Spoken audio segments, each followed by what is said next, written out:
Retour sur le podium, donc devant le bassin d'animation que Eric nous a présenté tout à l'heure, le concepteur. Donc je retrouve Stan, la société Ultimate Fishing, partenaire du Grand Pavois 2013, comme des autres d'ailleurs auparavant.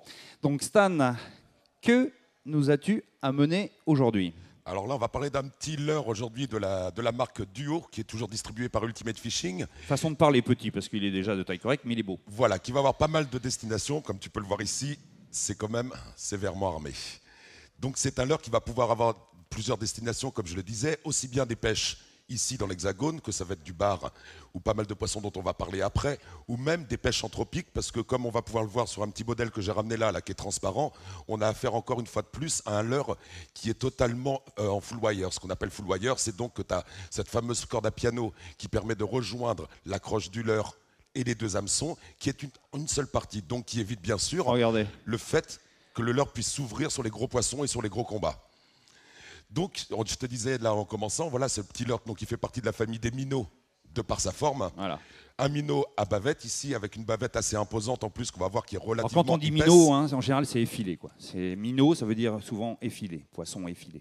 Parce que beaucoup de gens s'intéressent. Et au contraire, on va dire, il y a deux familles en gros, les minots et les shad. Et le shad, on va se retrouver sur des formes beaucoup plus rondes, beaucoup plus trapues. Tout à fait. Donc on ne va pas rechercher du tout les mêmes choses avec un shad déjà et avec un minot. Un minot comme celui-ci, on a une bavette qui est vraiment très inclinée et importante en longueur. Tu vois, qui file loin devant. Son but, ça va être vraiment de faire tenir le leurre dans l'eau à des vitesses très élevées. Regardez la longueur de la bavette. Et comme a dit Stan, c'est à vitesse très élevée.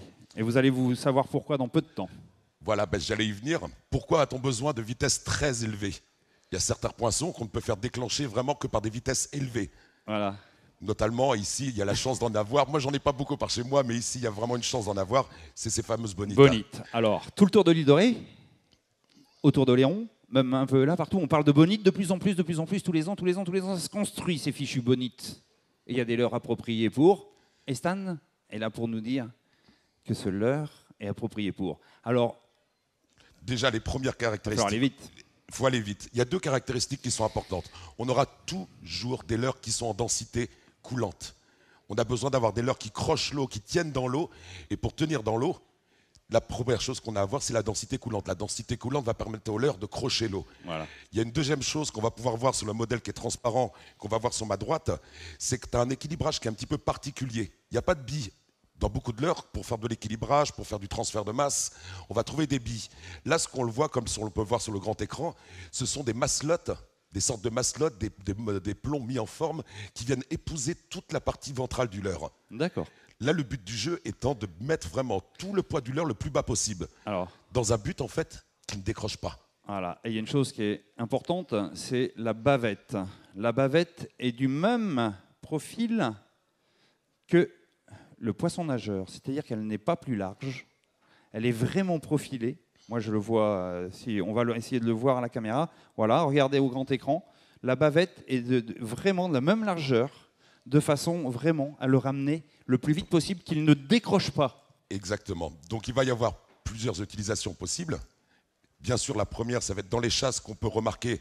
On va pouvoir lancer dedans. En plus, on a un leurre qui fait quand même la trentaine de grammes. Oui, On va pouvoir relancer ça quand même à des distances plus que correctes. C'est vrai, hein. Le plus important, on parlait de récupération, c'est de trouver le moulinet.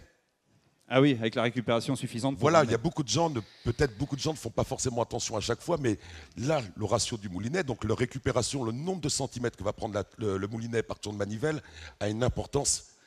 Mais énorme. dis-moi, là, en fin de compte, on peut même le traîner alors. On peut le traîner, tout à parce fait. Parce que sachant qu'ici, il y a énormément de gens qui traînent avec les bateaux, parce qu'on est quand même sur le Grand Pavois nautique. Donc voilà. Il y a beaucoup de gens qui font du nautisme.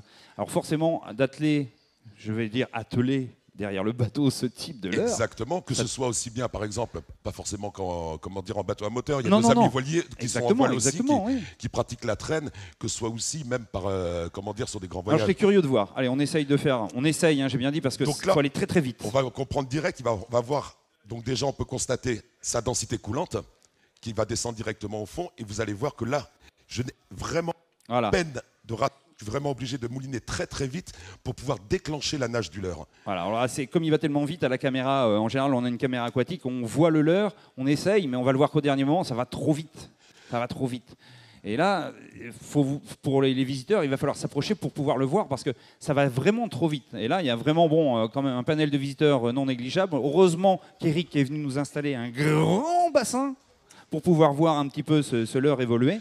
Mais là, ça va très très très très vite. Donc là, on a vraiment affaire à un leurre, tu vois, il y a beaucoup de leurres. On va parler, je ne vais pas parler trop de termes anglais, mais tout le monde a entendu au moins twitcher, jerker, toutes ces choses-là. Twitcher, c'est tirer, jerker, c'est pareil, taper dans la canne comme ça, alors que là, non. Là, on a un leurre, la seule animation qu'on va avoir à faire, c'est le lancer.